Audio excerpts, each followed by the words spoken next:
was a new artist and everybody was confused of what the hell to do with me. Because you get that. You get that when you're out there, you knew they don't know what is gonna hit and what's gonna miss. Many of us have wondered why Nicole Wray and Missy Elliott ended their collaboration. And now it appears she's finally revealing why she can't stand Missy Elliott. You can remember Nicole Wray was signed to Missy Elliott very young, with so much potential and even a hit song. I'ma make it. I'm sitting on the side of the curb with a pocket up. So what happened? Apparently from Missy signing her and then not paying enough attention to promoting her album, Felt like maybe I should just kind of go in another direction, or just, that's what I was feeling. to getting signed to Rockefeller, just about when Damon J had that split. Before the Rihannas, before the Tierra Marie, I was the first female to be signed to Rockefeller Records at the time, and I was this. Nicole was really dealt a bad hand, moving from a budding star to becoming almost forgotten after a while. Let's get into it.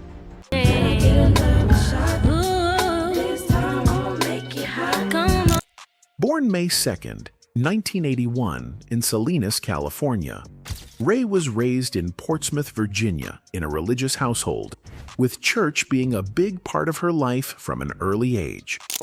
We would go to church, just like any black family. I was raised in church. It felt like 7 days a week I went to church. I think there's when I first found that love for music. Beginning her journey as a singer at age 9 in Portsmouth, Ray quickly earned a reputation as a promising vocalist, wowing congregations locally. However, after an intense encounter with the church's pastor over her singing secular music at age 15, Ray's aspirations of becoming a gospel singer would be replaced with a foray into R&B, with stars like Mary J. Blige,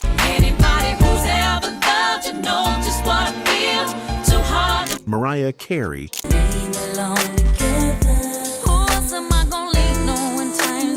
and Toni Braxton.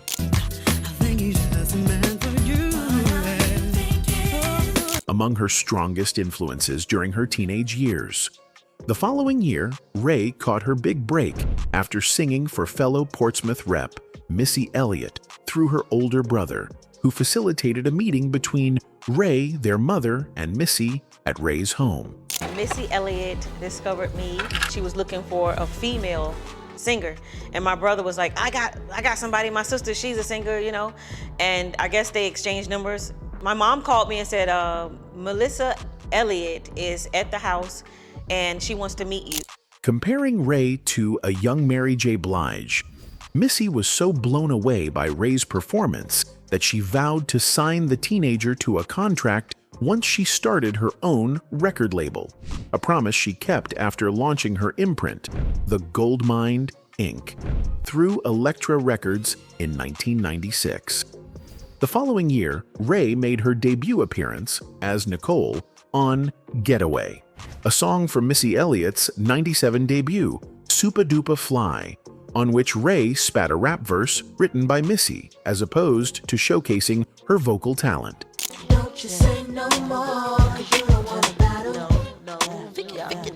However, Ray would get her chance to shine sooner than later, as the platinum success of Supa Dupa Fly created anticipation around Missy and the Goldmine Inc.'s follow-up release, which just so happened to be Ray's own solo debut.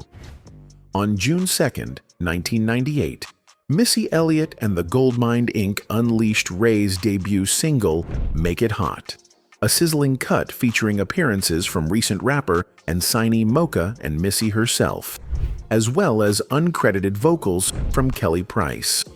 Written by Missy, Timbaland, and A. Richards, and produced by Timbaland, Make It Hot would quickly become one of the hottest songs in the country during the summer of 1998, peaking at number 1. 5 on the Billboard Hot 100 by August 1st, 1998, a position the song would hold for 2 consecutive weeks.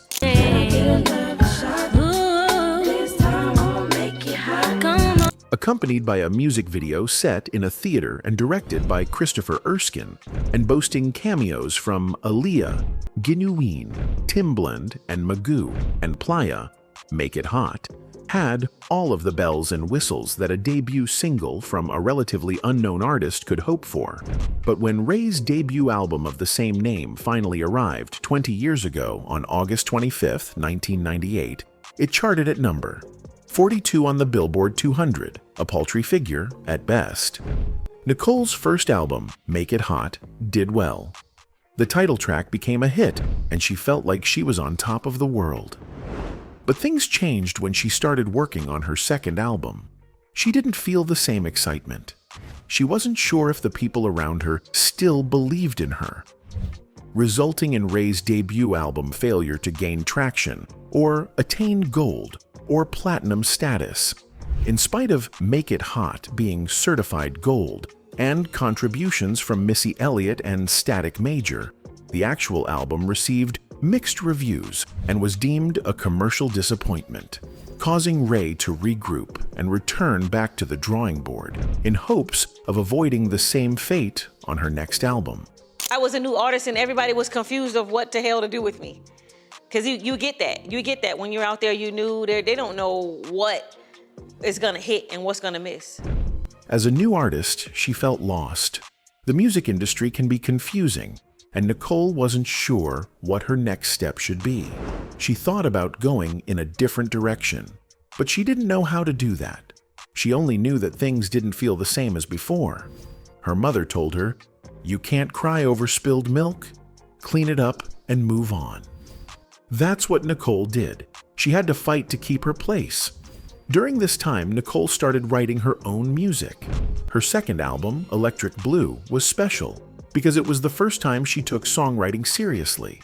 She remembered her manager, Michael Blue Williams, telling her, "Pick up a pen and start writing." That advice changed everything for her. She was around 21 or 22 when she realized she had to take herself seriously as a songwriter.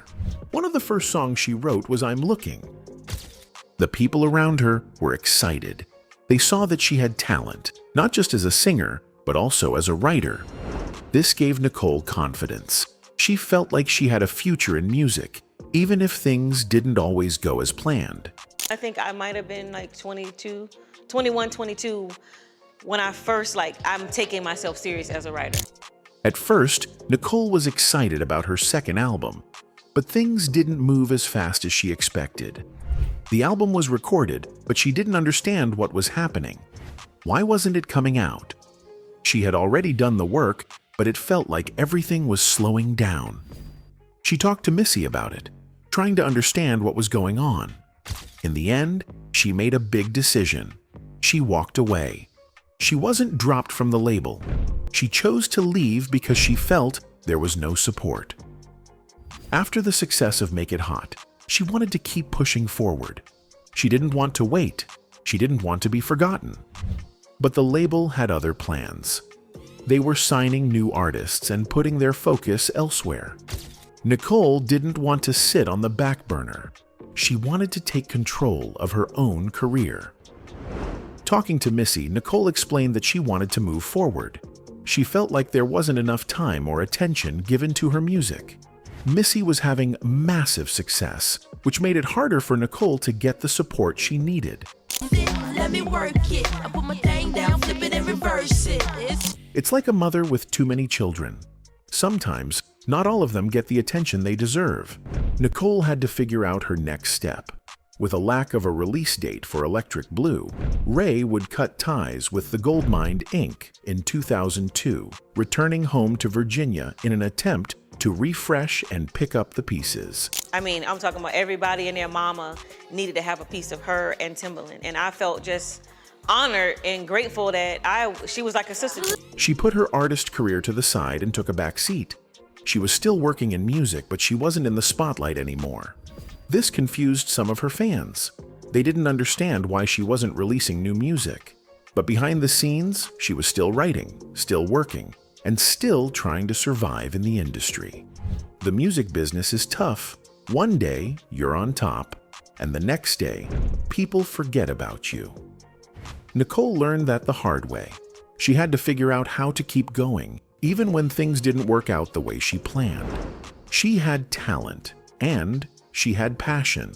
But sometimes that's not enough. The industry is about timing, connections, and luck. Nicole didn't give up, though. She kept pushing forward, even when things got difficult. Before the Rihannas, before the Tierra Marie, I was the first female to be signed to Roc A Fella Records at the time. Retaining a new management team, who set up a meeting with Ray and executives at Rockefeller, the singer would ink a deal with the label through Def Jam in 2003, becoming the first female R&B act ever signed to Rockefeller Records. The following year, Ray released the single If I Was Your Girlfriend, an upbeat selection that caught fire on NYC radio and in clubs while creating a buzz for her forthcoming Rockefeller debut, Love Child.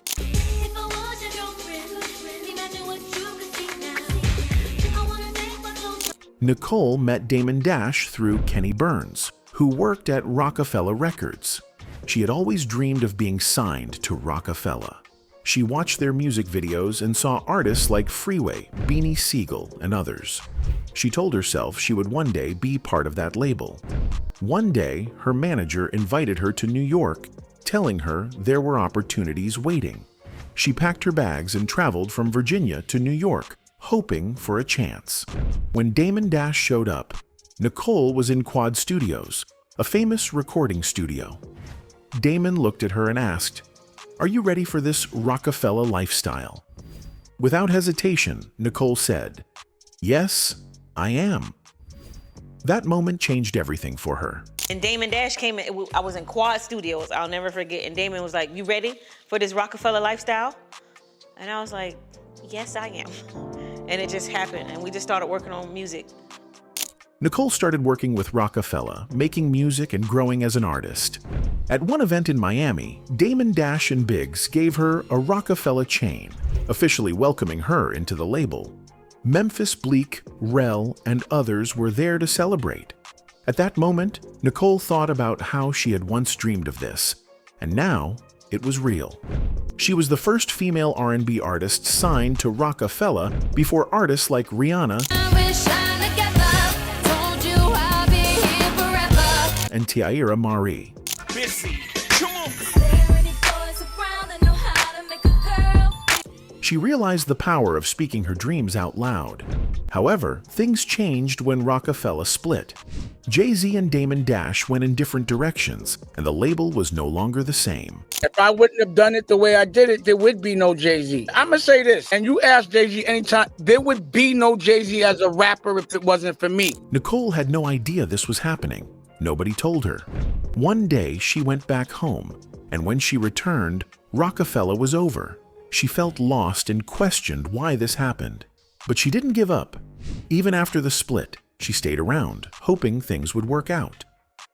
Opting to roll with Damon Dash as one of the core artists of his Damon Dash Music Group venture, Ray's revamped sophomore album, Kill Cupid, would also be shelved amidst Dash's sabbatical from the music industry, leaving the singer to fend for herself without a record label to properly back her up. During this time, she continued making music. That was when If I Your Girlfriend happened.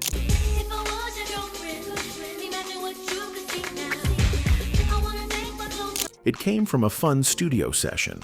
She and her team were just playing around, jamming and singing on the microphone. They used a sample from the Ohio Players, and Nicole started singing. Back then, they didn't write songs in a structured way. They would just sing, then listen back and add words later. That's how many great songs came to life. She was excited about the future, believing she was still part of Rockefeller and ready to release her music. However, things didn't go as planned. Her album, Love Child, was put on hold and never released. She found herself back home, unsure of what to do next. She took a long break from music, trying to figure out her next move.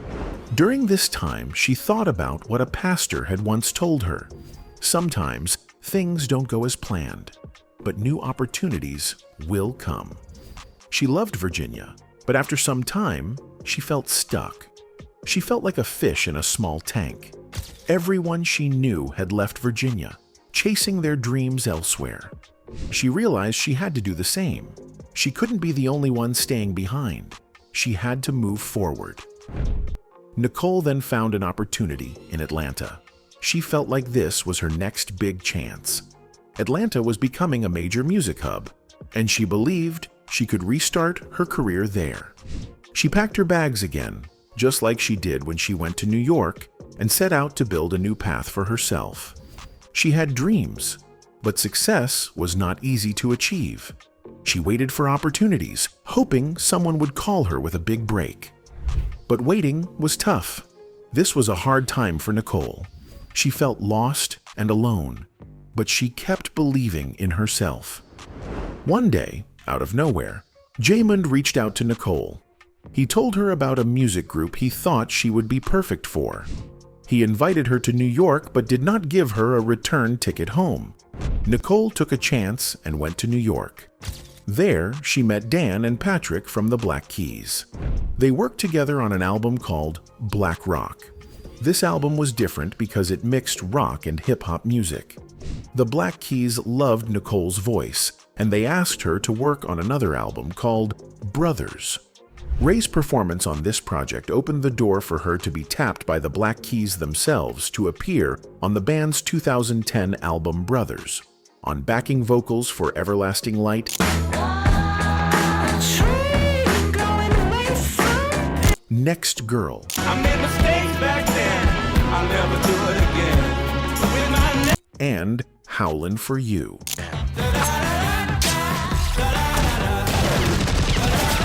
Which went on to win 3 Grammy Awards, further fueling Ray's comeback from the brink of obscurity. With momentum back on her side, Ray inked a deal with Brooklyn-based Truth and Soul Records, linking up with UK vocalist Terry Walker to form the group Lady, releasing their eponymous debut in 2013.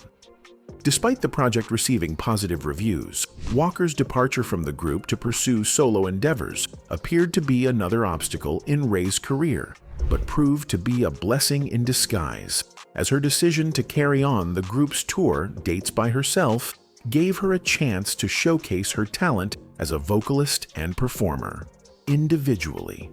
Since the release of Lady and the duo's breakout, Ray has rebranded herself as Lady Ray, releasing the album Queen Alone on Big Crown Records in 2016. Led by the single Do It Again,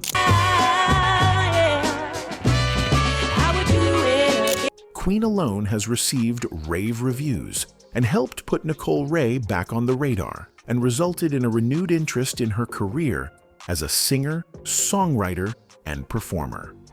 Ray's career may not have panned out exactly how she, Missy Elliott, and the fans envisioned back in 1998. But that doesn't diminish the moment in time that was Make It Hot,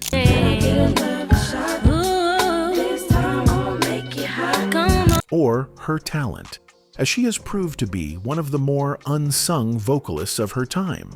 Sure, platinum plaques and headlining world tours may not have been in the cards for Ray, which makes a number of critics write her off as the chick that came up under Missy and had a hot song and faded into the abyss. However, with 2 decades having passed since her initial star turn, Ray is proof that a career in music, much like life, is a marathon and not a sprint. And it's not always about how you start, but more so how you finish. And from the looks of things, the former one-hit wonder is just getting started. Nicole's journey was filled with ups and downs, but now she found herself in a new place musically. She was being embraced by a different sound, something that felt true to her heart. She realized that her voice was special. It was in her bloodline. Her father, grandmother, and grandfather had all been singers. Music was a part of her history, and she could not run away from it. As time passed, Nicole changed. She was no longer just Nicole Wray. She changed her name to Lady Ray. This new name represented a new chapter in her life. She had gone through many experiences, and she had grown stronger. She had learned that no matter what, she had to keep moving forward. She kept making music and following her passion. She signed with a big publishing company called Cobalt. This was a great achievement because Cobalt was one of the biggest publishing companies in the world. Nicole also wrote music for television. One of her songs became the theme song for the HBO show Barry, starring Bill Hader. We gotta change our love. This was a big moment for her. Her music was reaching more people, and she felt proud of what she had accomplished. She knew she had something valuable to offer the world. She continued to release new music. One of her new songs, Lisa V, was part of her upcoming album. She planned to name the album Piece of Me. I'll let you take a piece of me.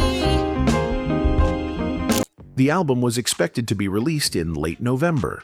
Nicole wrote music that came from the heart. She talked about life, struggles, and protecting her energy. Sometimes people in life drain your energy, and Nicole believed it was okay to distance yourself from them. If someone was not good for you, it was okay to walk away. She learned to put herself first and focus on her own happiness. Nicole was not just a singer. She was also a mother, a daughter, a sister, and a strong woman. She had been through many struggles, but she never let them break her. She was determined to keep going, no matter what. She had no time for games. She was ready to walk through any door that opened for her. She was ready to take any opportunity that came her way. Her legacy was important to her. She wanted to leave behind something meaningful. Music was in her blood, and she knew she was meant to sing. She wanted to make music that touched people's hearts. She wanted her voice to help others. No matter how hard things got, she was going to keep singing. She was going to keep pushing forward. Her journey had not been easy, but she had never given up. Nicole knew that her music could change lives. She did not care how hard the road was. She was willing to fight for her dreams.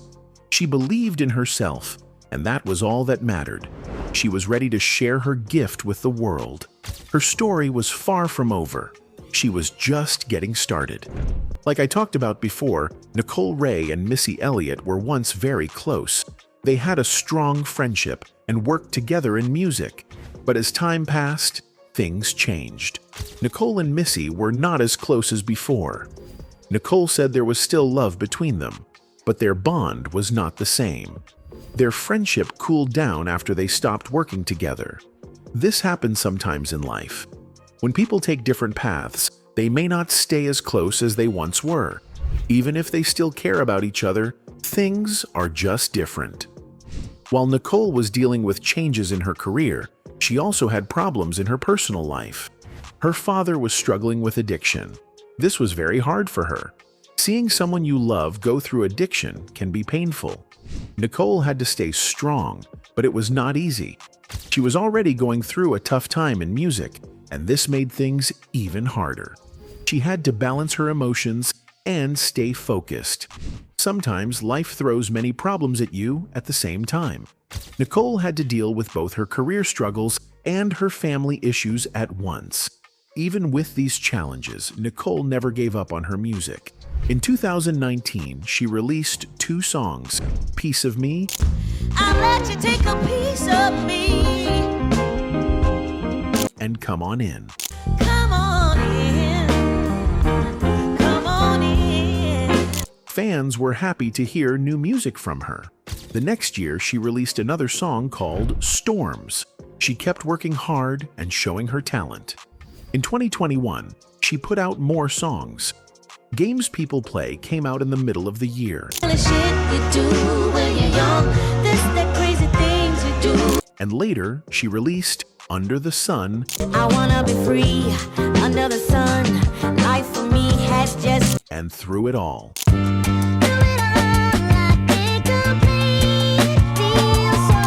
Nicole was proving that she still had a strong passion for music.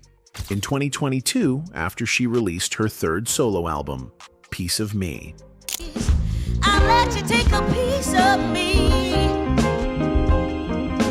this was a special moment for her because it showed her growth as an artist. She had gone through many ups and downs, but she kept pushing forward. Nicole's journey was not always easy, but she stayed dedicated to her music. Life had tested her in many ways, but she never let anything stop her. Nicole's story is one of strength and determination. She lost close friendships, faced family struggles, and dealt with career challenges. But through it all, she kept moving forward. Her music showed her pain, her growth, and her heart. She proved that no matter what happens in life, you can still chase your dreams. Nicole Wray remained true to herself, and that is what made her special.